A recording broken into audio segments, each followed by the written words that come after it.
y los libros de su biblioteca personal. A pesar de este y otros esfuerzos institucionales e independientes, las piezas del legado permanecen inéditas. No existe la puesta en valor que este patrimonio tangible e intangible requiere, sin la mediación hacia la ciudadanía que supuestamente las políticas culturales deberían fomentar.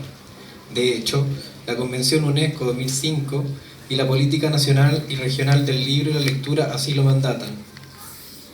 Con esto no quiero decir que no existan estudios sobre la vida y obra de Gabriela Mistral. Abundan y casi todos desde minucias biográficas. Tampoco me refiero a que no exista difusión, pero más que difusión pareciera una difamación o difuminación que se ancla en la figura pétrea y no en las bases u orígenes del pensamiento y praxis mistralianos. Por tal, convengamos que escribir artículos y libros sobre un autor, autora, no representa necesariamente una transferencia efectiva hacia un público lector potencial prioritario, en relación al contenido educativo que se debiera desprender de este. Por ejemplo, las cartas entre Mistral y Doris Dana que publicó Pedro Pablo Segers en el libro Niña Errante, el 2009, obnubilaron al público nacional ávido de habladurías con el lesbianismo de Mistral, cambiando el rumbo nuevamente hacia los contenidos farandulescos que Mistral aborreció acerca de su vida. Este caso me llevó, entre otros motivos, a la pregunta: ¿y dónde queda el fin último de su legado? La innovación para modelos formales y no formales de educación para sectores prioritarios. La transferencia o mediación de los múltiples contenidos educacionales que trae consigo un legado de esta envergadura quedan proscriptos al estudio oportunista y sesgado, que en su mayoría descuida aspectos elementales de la obra de la autora por quedarse los elementos sensacionalistas. Es decir, la obra y el legado se reconfiguran según el antojo de la subjetividad que emprende tal o cual estudio desde tal o cual perspectiva. Con esto no digo que sea negativo realizar este tipo de reconfiguración de la arqueología mistraliana, pero sí me parece que esto ha diseminado, ocultado, mermado aspectos centrales del pensamiento espiritual pedagógico en Mistral, o como ella denominaba, de la creación del pensamiento. Así pues, de este traslado de Estados Unidos a Chile, de 3 toneladas de cajas con cartas, manuscritos, objetos y libros personales de la autora, se abre y posibilita la inmersión en el estudio de una de las dimensiones desprendidas de la obra y la praxis de Mistral que no ha sido estudiada pormenorizadamente hasta el momento. Estoy hablando de lo que significa, representa el estudio de la dimensión espiritual en Gabriela Mistral, que podemos rastrear en la colección Doris Atkinson, compuesta, entre otras piezas, de los libros de la biblioteca personal de la autora. Así nos encontramos con el desprovisto estudio relacionado a la dimensión espiritual, que abre, con este mapa de lecturas que Gabriela realiza desde su juventud, 17, 20 años, hasta su adultez, las interrogantes acerca de los fenómenos del alma, los planos astrales y las creencias populares, consignadas en su biblioteca personal, como les contaba, y cuyas ediciones datan de 1938 en adelante.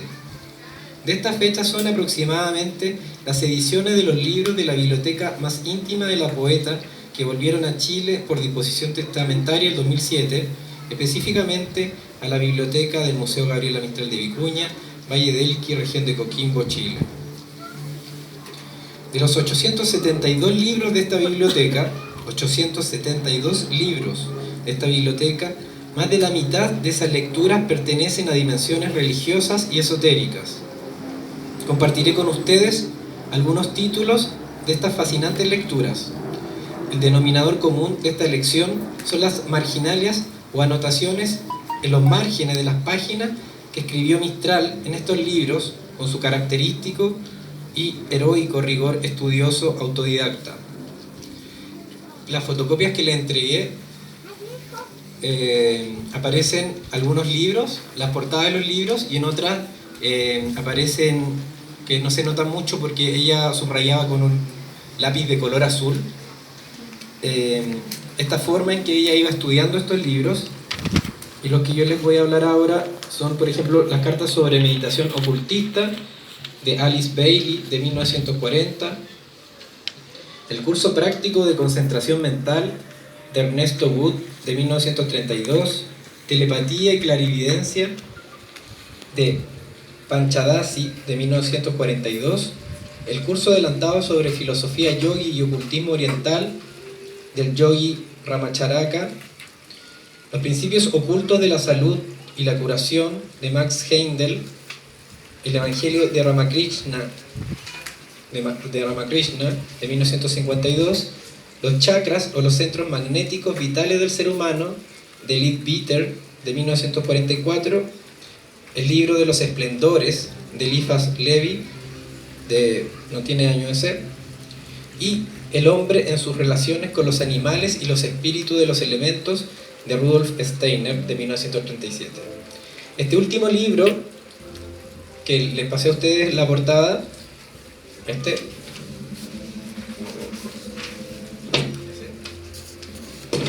lo busquen los que deseen profundizar.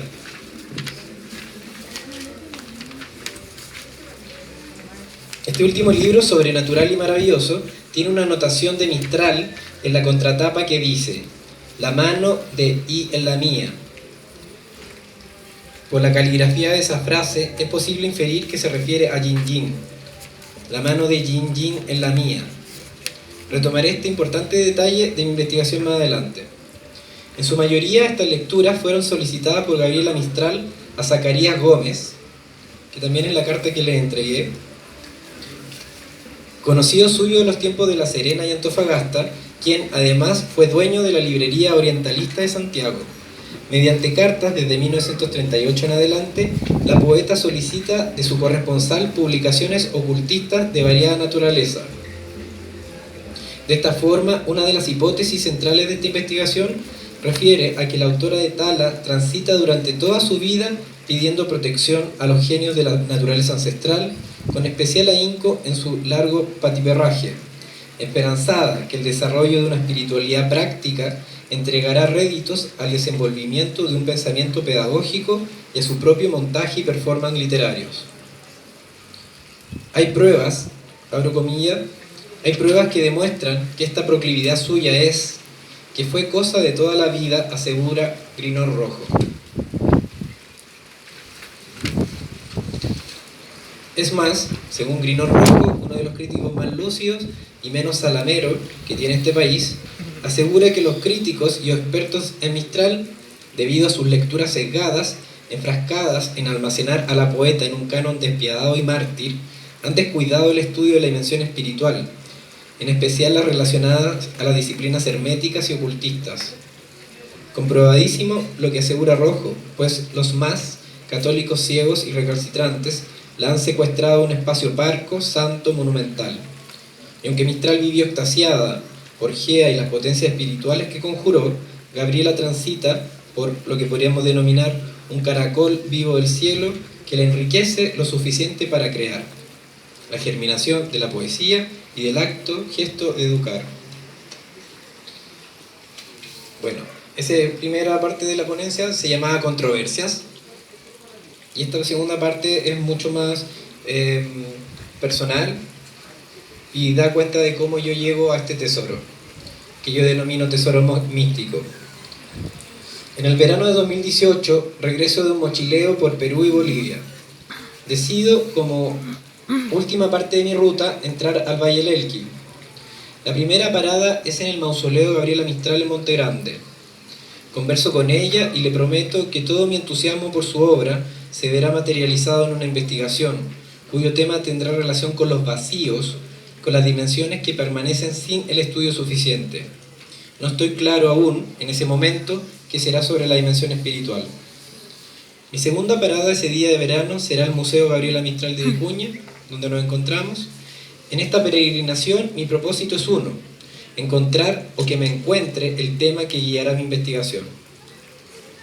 Recorro entonces las inmediaciones de la sala central del museo. Me detengo en la vitrina de la colección destinada a exhibir los objetos relacionados a la espiritualidad de Mistral. Ahí se encuentran, entre otros objetos, una copa de plata entregada a la poeta en 1921 por el poeta y pintor chileno Diego W. Urrutia, y quizá el objeto más misterioso que compone este panel, un talismán de plata que contiene una estrella flamígera, emblema de la divinidad que representa el espíritu que anima el universo. Es en ese preciso momento cuando pienso que dentro de todo lo leído y estudiado permanece un forado, un vacío considerable que no ha profundizado la innegable y medular dimensión espiritual que moviliza la obra y la praxis mistraliana entera. Su poesía, prosa, objetos y libros personales nos susurra, nos indica que la poeta vibró en y desde lo espiritual. Su obra se encuentra envuelta en los misterios de la existencia. Ese hálito es el que podemos apreciar, leer, vivir cuando frecuentamos este museo, por ejemplo. Voy a abrir un paréntesis. Exhaustivo, vuelvo a releer a los críticos y expertos en Mistral, releo toda su poesía y prosa, busco referencias nuevas, inéditas y compruebo de esta forma que el vacío es cierto. No ha sido estudiada la dimensión espiritual en Mistral, y lo que me arroja el estado del arte es que lo que ha sido estudiado hasta el momento no ha sido desde las fuentes primarias, es decir, los libros que la poeta leyó en vida y con los cuales profundizó su estudio de las disciplinas herméticas y ocultistas. Esos libros son los que se encuentran en la biblioteca de este museo, el corpus de mi investigación, de esta investigación que se encuentra en progreso. Esa tarde de verano, cierro el paréntesis, esa tarde de verano ya con el tema definido, no sé si la temática me encontró o la encontré, pedí reunirme improvisadamente con el director subrogante de ese entonces y actual encargado de desarrollo institucional de este museo, Óscar Aullón Castillo. En esta instancia me corroboró este vacío acerca de la dimensión espiritual. Desde ese entonces siempre he contado con el apoyo y la promoción por parte de la gestión que realiza Óscar por este museo y del museo en general. Como tercera y última parada, visité la biblioteca Isolina Barraza del museo, ¿cierto? Ese es el nombre de la biblioteca de este museo. Allí encontré los libros personales de Mistral. Desde aquí comienza el desarrollo de esta investigación. Desde aquí se han perfilado los objetivos. Desde aquí se ha tramado esta travesía en la dimensión espiritual de Mistral que se ha expandido hacia otras dimensiones. Y quisiera compartirles, hacer público, ¿cierto?, con ustedes los objetivos centrales de la investigación. La presente ponencia busca profundizar la dimensión espiritual desprendida de los libros personales de Gabriela Mistral, que se encuentran en la colección del legado Dori Atkinson en la Biblioteca Patrimonial del Museo Gabriela Mistral de Vicuña.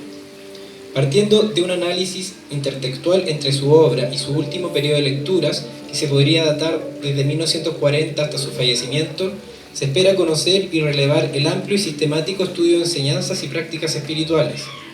El método se abordará desde el estudio hermenéutico y semiótico para desentrañar, a través de ciertas palabras, conceptos y símbolos, la intertextualidad o cruce teórico presente entre sus obras, los textos que estudiaba y su profunda filosofía y práctica de vida.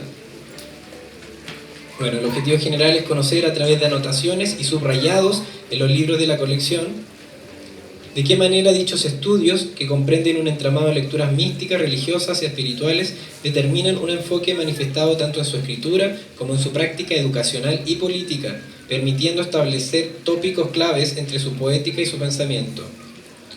Los objetivos específicos son realizar un análisis acabado de las anotaciones y subrayado de los libros de la colección Dori Atkinson para definir la línea de estudio espiritual presente en Gabriela Mistral, conocer el estudio zigzagueante que realiza Mistral por el hinduismo, budismo, taoísmo, monoteísmo judeocristiano e islámico a través de los libros que ella leía. Interpretar los textos literarios y no literarios de Gabriela Mistral en relación a sus lecturas espirituales y establecer una síntesis por medio de conceptos elementales que determinen ciertos tópicos de su poética y praxis en concordancia con el estudio que llevó a cabo con estos libros. Bueno, esos son los objetivos que les quería compartir, hacer público con ustedes. Y ahora voy a pasar a la tercera parte de mi ensayo. Se llama Aproximaciones, la andrógena perfecta o la Tierra tiene la actitud de una mujer con su hijo en los brazos. Dice, tenga una fuente por mi madre y en la siesta salga a buscarla, y en jarras baje de una peña un agua dulce, aguda y áspera. Dice el verso inmolado en la roca de la pileta de este museo. El origen, el sentido maternal del mundo, su andar religioso, más que ninguna otra doctrina o filosofía, tiene relación con la representación y concreción de la sensibilidad femenina inoculada por las potencias de la naturaleza. El místico, como decía el poeta chileno Gonzalo Rojas, es vida vivida, no vida pensada.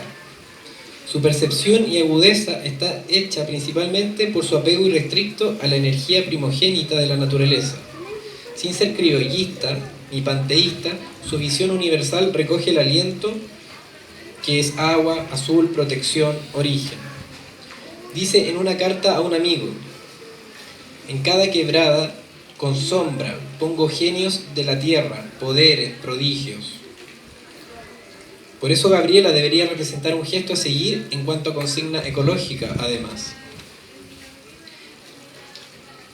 Y ahí está el uso de lo espiritual, la encarnación del ejercicio sensorio y cíclico en la irrupción de un discurso matriarcal y ciudadano. La madre, a quien Gabriela describe con una ternura inmensamente conmovedora, tiene mucho más que aportar a la dimensión espiritual de Gabriela de lo que creemos. Para profundizar, uno de los teóricos que he logrado profundizar hasta el momento, Jung, Carl Gustav Jung, por sus contribuciones sobre las esferas simbólicas y místicas que se encuentran principalmente en su obra Arquetipo Inconsciente Colectivo, donde Jung afirma sobre algunos aspectos psicológicos del arquetipo de la madre que el hijo o la hija desarrollaría si presentase un alma o ánima cuyas sensibilidades converjan entre los dotes más nobles de lo femenino y lo masculino, dice, abro comillas. Como complejo materno es un concepto de la psicopatología, va siempre unido al concepto de daño y enfermedad. Pero si lo sacamos de su campo patológico, algo estrecho, y le damos un significado más amplio y comprensivo, podemos mencionar también su acción positiva. En el hijo, junto a la homosexualidad o en lugar de ella, se produce, por ejemplo, una diferenciación del eros. Y en esa dirección apuntan algunos elementos del banquete de Platón. Asimismo, puede tener lugar un desarrollo del gusto y de la estética, a los cuales un cierto elemento femenino evidentemente no les hace daño. Aparecen también cualidades educativas, a las cuales una capacidad femenina de penetración sentimental proporciona a menudo la mayor perfección. Un espíritu histórico, conservador en el mejor sentido, y que mantiene y siente superiores todos los valores del pasado. Un sentido de la amistad que teje lazos notablemente delicados entre almas y llega a eliminar la imposibilidad de la amistad entre los sexos. Un reino de sentimientos religiosos que hace realidad una ecclesia spiritualis, y finalmente una receptividad espiritual que lo convierte en un voluntario receptáculo de la revelación. Cierro comillas. Ese era Jung. El arquetipo de la madre, como vemos, está presente en la obra de Gabriela y puede ser perfectamente representada en este enunciado junguiano que no patologiza. La figura de lo andrógeno perfecta que Enrique Lin, el poeta chileno Enrique Lin, ocupaba para denominar a Gabriela, representa un cambio de paradigma dentro de los estudios que se han realizado. Relacionando este concepto al arquetipo de la madre, nos damos cuenta que una de las peculiaridades místicas de Gabriela, que atraviesan su visión de vida y obra, corresponde a la sublimación de las sensibilidades femeninas y masculinas más allá de un género o un sexo. Sobre su madre Petronila y sobre el mujerío y las madres, Gabriela estrechará un círculo de protección y simbolismo difícilmente de dimensionar en su amor, ternura y erótica. Comparto con ustedes los siguientes extractos de su obra en prosa. En recuerdo de la madre ausente dice, abro comillas, he hablado entre la muchedumbre de las gentes y después he sentido el descontento de cuanto dije, viendo que la sencillez de tu hablar se ha quebrado en mí, tal vez por vanidad, tal vez por el necio deseo de dar cosas intensas a los hombres endurecidos que para sentir necesitan del fuerte aletazo del buitre. En Bendita mi lengua sea, conjunto de textos que recopila Jaime Quesada, autobiográficos, es un conjunto de textos autobiográficos de Mestral, dice: mi sentido del mundo es maternal, necesariamente entibiado de madre, porque ella me dio desde la palabra a los gestos, y aunque yo sea una grandota, muy lenta y tosca, doy a mi modo los mismos andares que mi linda viejita, alácrita y rauda como un picaflor. Las gentes que me ven moverme con esta lentitud de osa no distinguen en mi desplazamiento la figura de mi madre, su delicada osamenta transfundida en mí como cuanto una madre deja en toda hija. En su poesía, en la fervorosa de locas mujeres, en Lagar 1 dice: cruzarían los hombres con antorchas mi aldea cuando fue mi nacimiento, o mi madre se iría por las cuestas, encendiendo las matas por el cuello. Espino, algarrobillo y zarza negra sobre mi único valle están ardiendo, soltando sus torcidas salamandras, aventando fragancia cerro a cerro. Donde sea que abramos desolación, tala, ternura, los lagares, poema de Chile, donde sea que abramos su magnífica prosa, Gabriela encarna en su verbo la riqueza del espíritu humano, lo ennoblece y lo aupa, para ocupar una expresión de ella, y nos lleva a cuestionarnos sobre nuestra propia praxis hacia los otros. Los que más sufren, pues su obra deberán continuarla los que sufren las injusticias sociales, el deterioro del planeta Tierra, la violencia psíquica que inocula y ejecuta el sistema. Sea leyéndola, estudiándola y ocupándola de inspiración, la obra de Mistral está más viva que nunca, y el estudio sobre su dimensión espiritual y mística contribuye a visualizar no solo la riqueza y experimentar el sentido religioso, sino también lo referente a lo educacional y lo político. Bueno, para finalizar, quería contarles algunos detalles del avance de la investigación, de lo que me ha llevado. Muchas personas suelen creer que lo espiritual es algo como pueril, como caprichoso, que se estudia solamente porque uno tiene ocio y no hay nada más que hacer. No sé, hay como cierto descrédito. Pero en Mistral es muy importante, por eso yo postulo que es lo medular, porque es lo que va a desembocar en su pensamiento pedagógico, que es todo el rato práctico, y en su pensamiento político. Entonces, en varios artículos en prosa, Mistral va a decir que la sociedad que ella ve sería fundida de un cristianismo social, por ejemplo. Y de esa forma podemos ver entonces que esto espiritual se bifurca en algo educacional, práctico, en el modo de asir la realidad, y lo político. En lo educacional, por ejemplo, permite no ejecutar, no necesariamente que nos pongamos a hablar de los planos astrales con los niños o los estudiantes, no se trata de eso. Se trata de que con esa sensibilidad poder acercarse al conocimiento de modos distintos, desde una educación alternativa, que era lo que ella finalmente postulaba. ¿Y de qué forma? Entonces este sensorio se desarrolla por medio del estudio espiritual, que hace que uno se acerque a las materias todas del conocimiento de una forma distinta. Ahí está como lo educacional. Y lo político, ¿cierto?, es algo que tampoco ella va a estar hablando directamente. De hecho, estas lecturas que yo he revisado, que eran las que ella tenía en su biblioteca, son lecturas íntimas.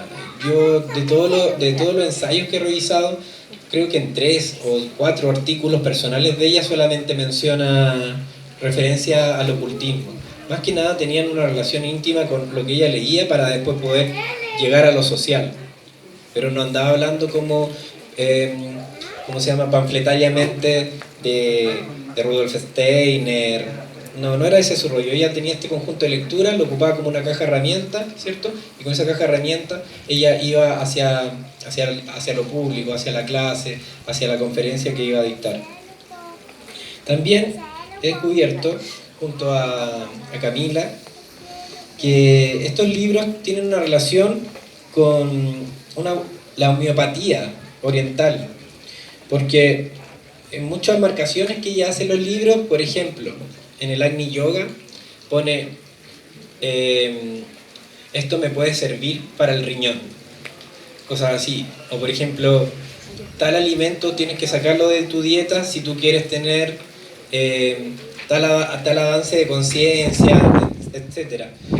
Mistral, a partir del 43 en adelante, después de la muerte de Yin, no me gusta hablar de su vida, pero aquí sí hay que hablar de su vida. Ella en carta empieza a decir que se siente ya más vieja, enferma, entonces recurre adicionalmente a estos libros para poder sanarse, para buscar sanación alternativa. Entonces por eso lea Paracelso, que también lo repartí por ahí, una fotocopia, ¿cierto? Que tenía el poder de las plantas mágicas. Lea distintos místicos que le van a entregar estas recetas de homeopatía oriental general para la curación del cuerpo y el alma. Entonces, lo religioso está vinculado con su sector íntimo y también con lo social, y en eso manifestado en lo educacional y lo político.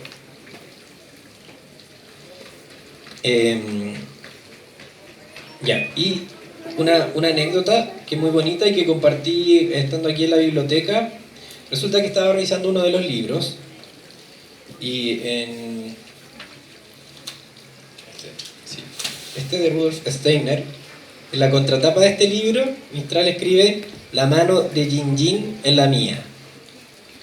Y cuando llegué a esa parte, además que, claro, soy como un fan, podríamos decir, de Mistral, me gusta estudiarle y todo, me emocioné mucho, me conmoví mucho, a raíz de que no sé cómo denominarlo, ¿cómo le podríamos decir a Miguel Ángel Padilla? ¿Un curandero? Claro, un sanador, ¿Un sanador? Ya, un sanador de aquí del Valle del Elqui. Tiempo antes me había dicho que dentro del plano astral, todo eso, Mistral en la otra vida rastreó un poco lo que estaba haciendo yo. Es una bola en verdad lo que me dijo. Y vio en mí una especie de yin yin. Entonces, como vio en mí Mistral esta especie de yin yin, me conduce, ¿cierto?, fácilmente por esta arqueología de este rompecabezas que es estudiar su legado y su obra. Entonces, y después pasó el tiempo, llegué a este libro, y en la contratapa dice: "La mano de Yin en la mía". Y cuando leí eso, como que me vino un escalofrío, como una conexión muy rara. Ella de seguro lo escribió porque iba a ser un verso, pero especialmente en ese libro, ¿cierto?, que es como habla sobre el espiritismo, justo escribe eso, y hubo una conexión muy extraña que me hizo emocionarme. Y de alguna manera también corroborar emocionalmente que estaba en la ruta correcta. Eso no sé cómo lo voy a poner en la investigación, pero es una anécdota que de alguna manera me ha trascendido, me ha emocionado. Bueno, y para no latearlo más, quiero que quede claro que este mundo espiritual que estamos estudiando no es por un capricho, no es por ¿cómo se llama?, porque sí tiene un fundamento en buscar un cierto método mistraliano para poder llevarlo a una formación educacional. Yo lo he implementado en los talleres que he hecho en Valparaíso, en Villa Alemana, y creo que se puede implementar perfectamente. Y se puede implementar perfectamente ¿cómo? No haciendo esto estructuralista que le pasan un poema de Mistral a un niño y le dicen: búsqueme comparaciones, búsqueme metáfora, búsqueme, no sé, hipérbole. No es eso, no se trata de eso. Se trata de ocupar la caja de herramientas que ella tenía, ¿cierto?, esta caja de herramientas espiritual, y eso llevarlo al proceso educativo. ¿Qué lata de ser por niño así como ya lea piececitos de niño, identifíqueme todas las metáforas? No, eso es lo que quería ella. Ella quería que el legado trascendiera hacia personas que fueran capaces de convertirlo en métodos educativos, nuevos, alternativos. Eso es lo que yo propongo y es lo que lo invito a los demás que les gusta Mistral a llevarlo a cabo.